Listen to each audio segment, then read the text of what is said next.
You go. We're live. Yay! Hello. We're trying a little bit of a new technology here, so we hope we're here live with you guys. And good morning or afternoon, everyone. Yeah, we're coming in on a Sunday today. Thought we'd try something new.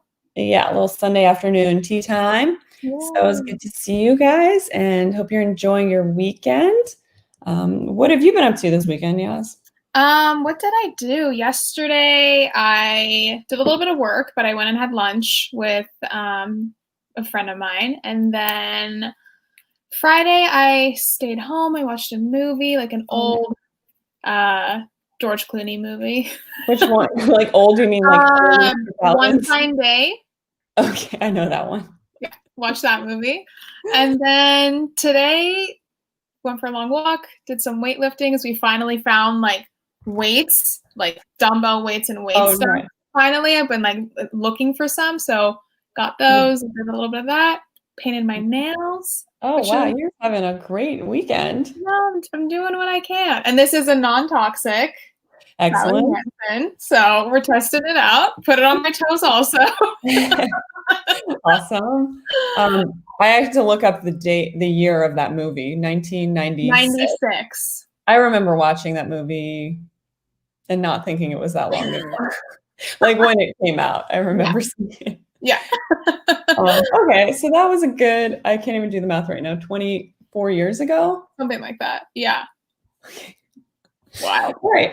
Welcome everyone. Happy Sunday. How's your weekend been? Good. We went out to eat for the first time. Oh. Everything. Okay. So we did that last night, and it was really lovely because the weather, it was a really warm night, and the place that we went has all this outdoor seating. So we had this huge, like 12-foot bench table to ourselves. And so lovely. Yeah, it was really good. And there's this restaurant in the area that is like completely gluten-free, completely dairy-free. So I can order anything on the menu. So great. That's the best feeling. It really is. When you're like, you don't have to ask questions. You don't have to have them make any adjustments or substitutions. Yeah. It's like, you just know it. It's amazing. Yeah, I had a little gem salad, had split a miso black cod and baby back ribs with Ooh. Delicious. It was great. So great. Oh, yeah. So if you guys are watching, let us know where you're watching from on this Sunday, and how your weekend is. And anything cool you did this weekend. So this month we transitioned the club to MindBody Medicine, and then we spent time defining what MindBody Medicine was. We did that in our last work session. And just to kind of, I think some people are very into, like, they're very in that world of MindBody Medicine. Right. And other people, when they hear it, they're like, I don't know exactly what that is. Do you have our definition up?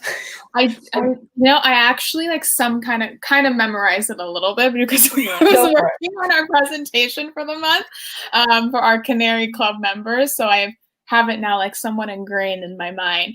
But it's essentially any type of modality, generally more so holistic, any really modality that helps to address the interconnectedness between the physical, the mental, the emotional, the spiritual, all of those different roots and pieces of overall health and wellness. Yeah. Awesome. Yeah. So it's similar to kind of this idea of holistic medicine when you're looking at the mind, body, spirit. But the MindBody Medicine in particular is stuff that we do that impacts our mind and our body and those connections that they have. So again, it includes a lot of modalities, which is the fun part because we have unlimited stuff to talk about. But I know, even you and I the other day, because I had that earache and we were talking about like, okay, like how do I address the earache? You and I we talked for like an hour about my earache because it was like, okay, well, go get your chiropractic adjustment and then go get the homeopathic and then also like do this and also like address this. Like it was so many different pieces and I was like, totally. This is MindBody Medicine. This is the stuff. Yeah, where you kind of hit it at different angles. So it's like you can do something that has like a somatic aspect to it, like doing lymphatic drainage or a chiropractic adjustment. You can do something that has more of an energetic or spiritual realm to it, like energy work.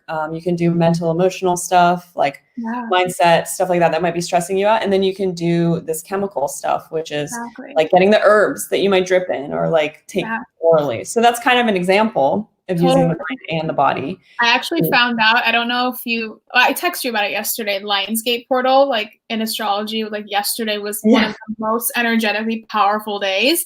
And apparently like some of the physical symptoms that you can feel when things are energetically shifting and like moving in your body or in your sphere, one of them happens to be earaches. Oh. And like ear humming or like drumming and ear burning and sensitivity. And I was like, oh, that was me all week. I actually have like kind of muffled ears right now.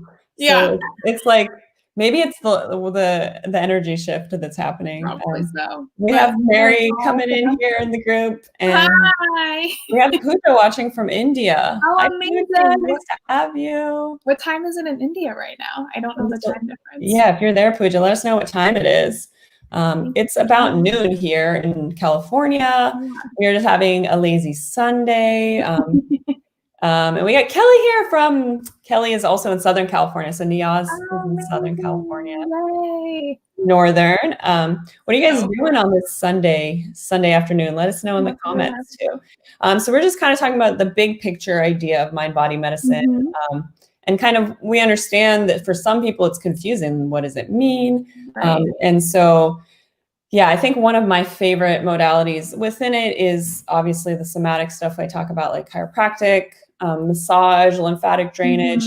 And when you look at it from that perspective, I think a lot of people think about chiropractic as like moving bones around or alignment, or massage is like, oh, muscle aches. But the fact is, when we do those modalities, or energy medicine or those sort of things, when we do like physical modalities, it has a strong impact on our mental and our emotional experiences in the world too, as well as our chemical experiences, like the biochemistry, the stress response that's going on. So that's, and a lot of practitioners, it's like they have to kind of be in that philosophy, that world of mind-body medicine, because you can have a modality that isn't necessarily addressing things from this holistic mind-body perspective. Like you can go to a massage therapist and just kind of have your sore muscles worked out. It will have an impact on everything, but if that's kind of not their intention and their approach, there might be less kind of emphasis on that as an outcome. But it still works. But if you go to a massage therapist who understands that we hold tension and pain in our body, they might realize, oh, you're really holding a lot more in your like left side of your body, and let's release that. And that can have big impacts on your experience mentally and emotionally. And same with chiropractic. You can go to somebody who's really just joint oriented and they just adjust joints, or somebody who realizes that there's energy fields and have more of a like a holistic mind-body approach. Pooja says it is 12:30 a.m. I was up till 12:30 last night too. Oh my God. I woke up at midnight to go to the bathroom. Niaz is our like resident sleep expert and sleep hygienist here, because she is very, very good about having. I haven't slept on time the past, like, except for last night. The past 3 nights prior to, I went to bed at like 11. Why? I was watching a movie. I was like, whatever. I was just. Oh, you had kebab. You had kebab one night, right? Yeah. So now I can't eat too close to bedtime. So if I do, then I have to wait my 2 hours, because otherwise I just lay in bed like staring at the ceiling. So yeah, those are all some really, really awesome mind-body practices too that you talk about. You want to talk about just like these lifestyle things, like having really set sleep times, or like not doing certain activities immediately after eating. Yeah, definitely. I mean, laying down after eating is just, one, uncomfortable. 2, it can create acid and heartburn, upset stomach. So I like to drink a cup of like herbal tea or even just hot water beforehand, and just in a sitting position. I'll maybe like watch something. I'll maybe read something. If I'm eating really close to bedtime, that is. I generally eat my dinner around like 6-7 o'clock, because I'm in bed by 9-9:30. I'm like gone. Early bird. And I wake up like pretty early, like 5:45, 6 o'clock. That doesn't mean I necessarily get out of bed at 6 o'clock. I'll probably just like sit in bed and read till like 6:30 because my dog will wake me up afterward. But yeah, like obviously not eating too close to bedtime is key. Also, it impacts your blood sugar balance too, because imagine your body is then using extra energy to help burn all of that food off that you just ate rather than actually putting you into a resting state to go to sleep. So it's doing twice as much work, which is why a lot of people are like, I can't fall asleep immediately. I wake up in the middle of the night. I feel really irritable. I feel really like I have insomnia.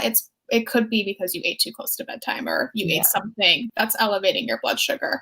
And then I wake up, I keep my blinds open. I know a lot of people, they say like, black out your room, sleep in a dark room, which I'm totally for if that's what you like. I personally like to wake up to light in the morning. And I don't have any street lights on my window, so I don't have any artificial lights. So I wake up to the sun actually in my face, which I'm really grateful for that. So our bedroom is east facing too, and I do the exact same thing. Other places we've lived, there has been street lights, so it's kind of like that balance. If you have like artificial light coming in, not moonlight, but obviously like artificial street lights, probably it's better to use curtains. But if you are blessed to not have that in your bedroom window, I also recommend allowing that because the circadian rhythms can be set by that exposure. So I'm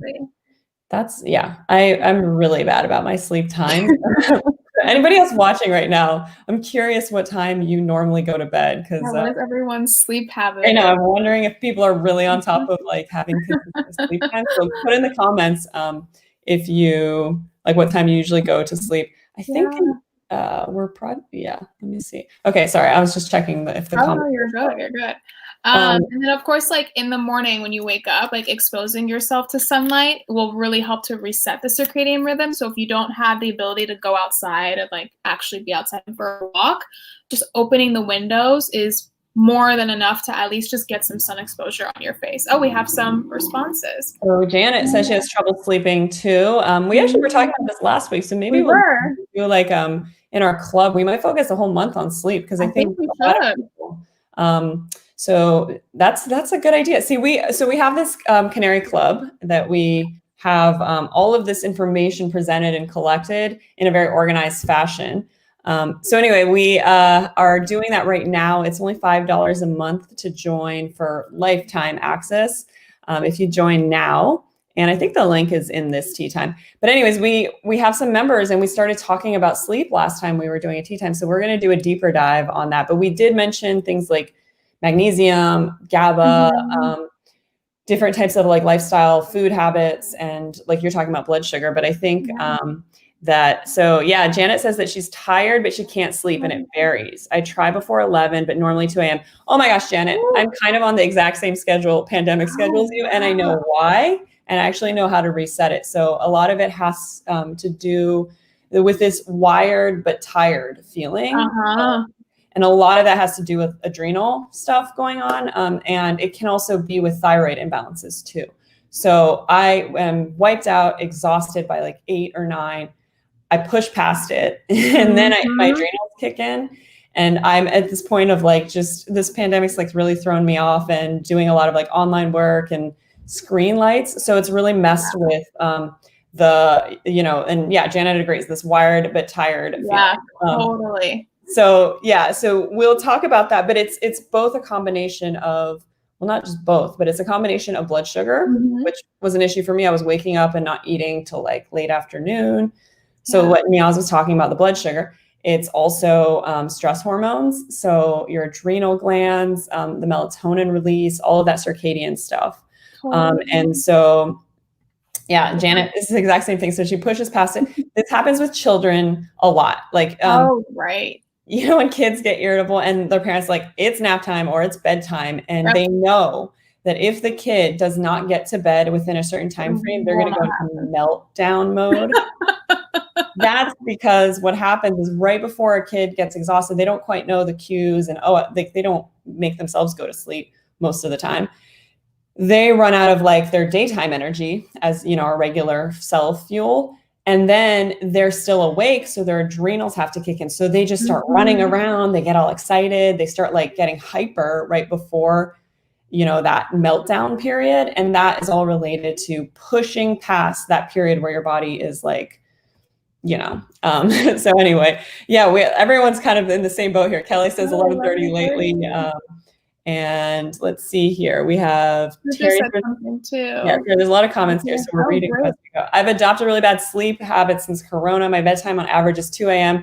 Me too. I have to admit, I have to go back to work in a week, and I'll be taking a chewable melatonin vitamin every night this week to reset my internal clock. So yeah, that's a great way to do a short term. I wouldn't recommend, unless you get your levels tested and you work with a practitioner, to self-supplement with melatonin for a long period of time, because it will downregulate your brain's production of it. Yeah. But it's a great short-term thing to get your body to reset. But Niels can talk about, while you're using it, what are things you can add in lifestyle-wise to make sure that the melatonin resets? Yeah. So if there's ever a period where I need to reset my either sleep time or my wake time, do it in like 15, 30-minute increments. So go to bed 30 minutes earlier every single night. And before you go to bed, so putting the screens away, at least like 30 minutes before you go to bed, putting the phone away, putting the computer away, don't watch anything on TV or whatever.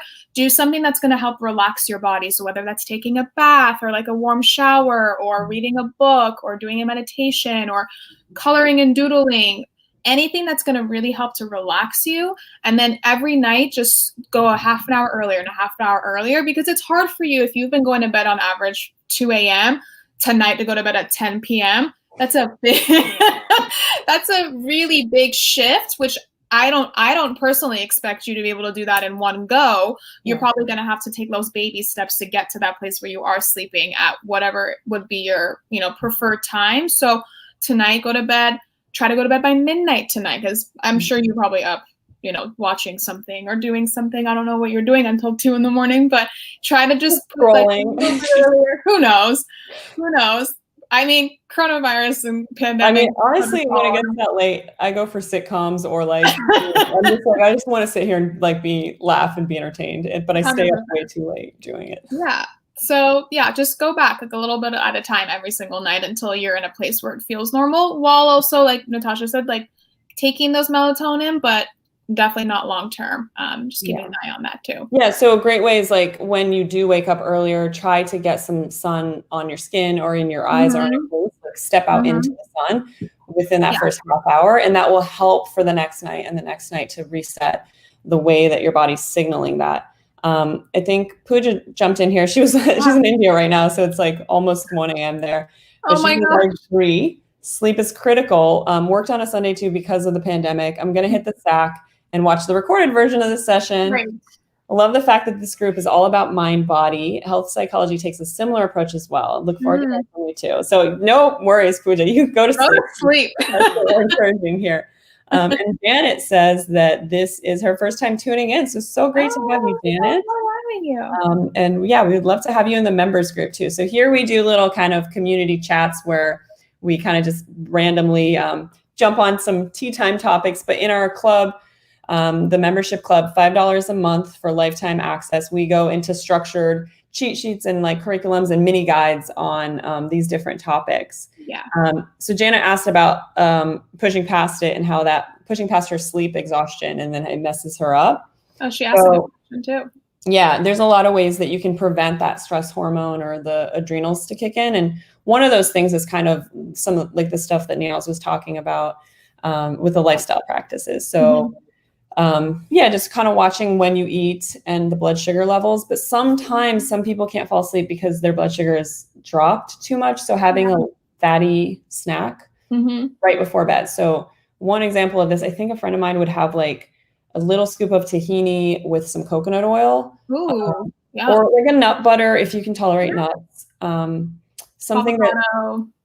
Stuff like that. Even avocado, I would do that drizzled with olive oil and some salt and lemon. So just something that'll get, because that sustained energy will come from the fat while you're sleeping. You don't want to have a big meal that's going to be hard to digest. You don't want to have, sometimes adding a little bit of carbs helps people fall asleep too. Like I kind of bake these purple sweet potatoes and leave them in the fridge. So they're like resistant starch. So yeah, you just have a little bite of that. But then, so that's a lifestyle and a food blood sugar approach to it. But there's also, there are like, my husband has been really insisting that I do like herbals and adrenal supplement supports. So doing a lot of different ones that we'll get into in the club, because I don't like to give specific recommendations just on this like public forum, because everybody's individualized. So in the club, we get really personal with those supplement recommendations.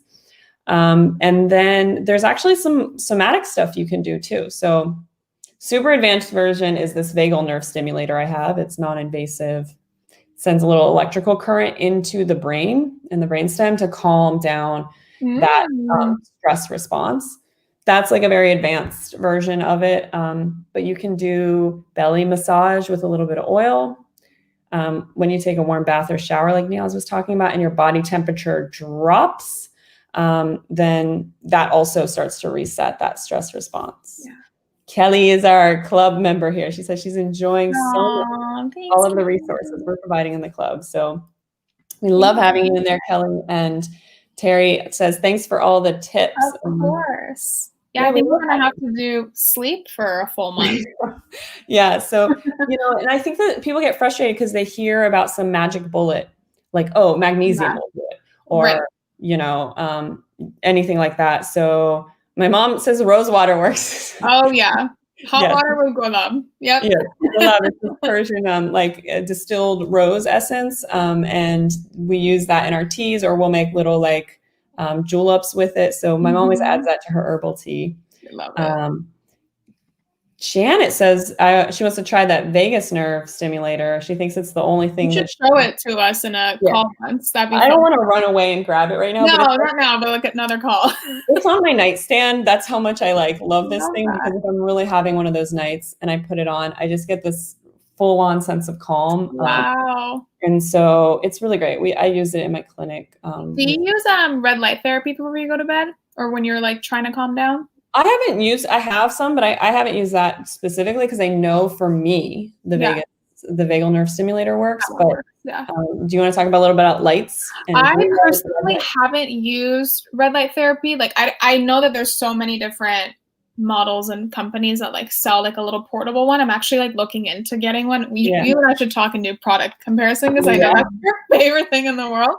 But I know a lot of people who have used it, and they're like relatively small. They're probably like this big, like the individual size ones. And you can actually just like sit, and even if you sit and do a meditation with it in front of you, it really helps to not only like lower inflammation, clear your skin if you have like skin pigmentation, but it also helps, it's helped a lot of people go to bed, relaxing them. So more on that. I want to do a little bit more research on it before I kind of give too much. Yeah. And that's definitely a thing that has to do also with like the visible light spectrum. So you guys may have heard a lot about blue light, and how that's really disrupting people's, like circadian rhythms and their ability to sleep. And that's why people are like, don't look at your phone for an hour at least before you go to bed, because our phones are emitting a ton of blue light coming out of the screen. Televisions are, laptops.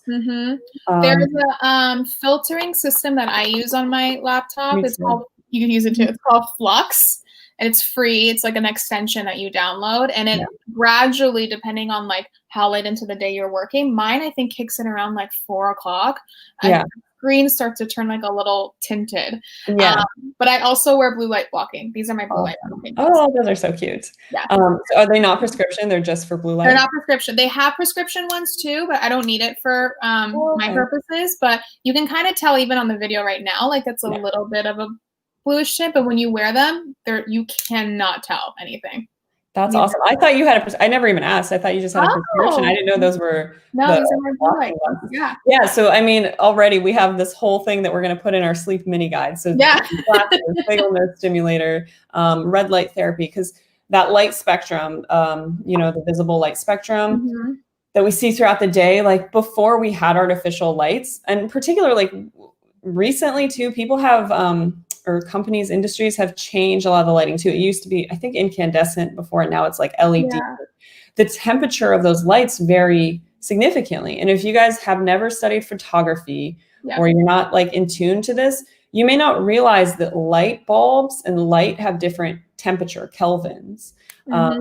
I don't have the numbers on the top of my head, but it's basically like you can have more of a yellow tinged or more blue or white tinged. So sometimes you, like when you walk into like a gas station or a Costco and it's really just cold, that's because it's a cooler temperature of light.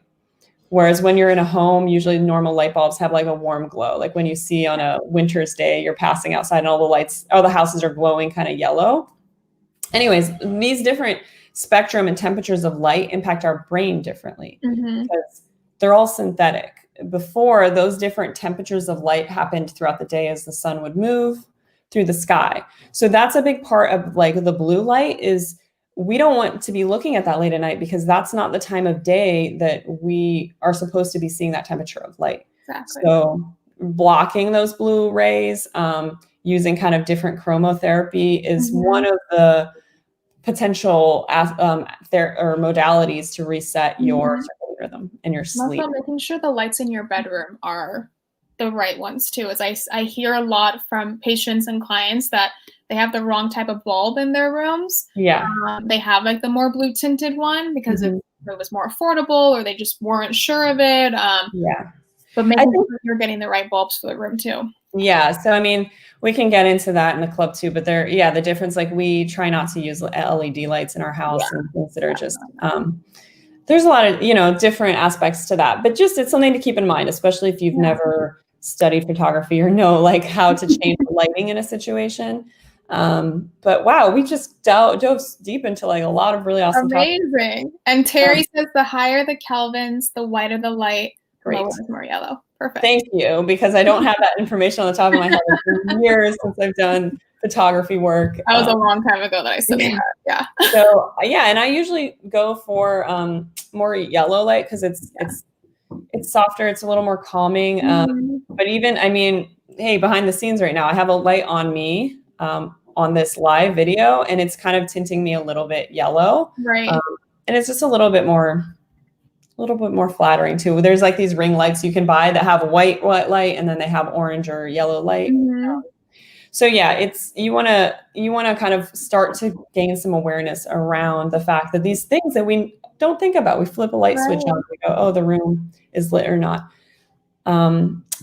But this one thing that I wanted to say about it. So Ayurvedic practices. So Ayurvedic is Indian traditional. I wish Pooja was still here because I wish she could throw in some extra things that she knows from actually living in India and being in this culture.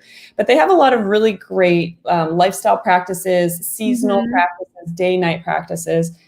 And one of there's kind of a daily ritual that Ayurvedic medicine recommends. And anyways, it involves rising before the sun and being out, like getting some sunshine. But one of the things that I always found really fascinating that seems to connect the dots for me a little more is they recommend at the end of the day, when the sun goes down after dinner, to stare at a flame, like a candle flame. Oh.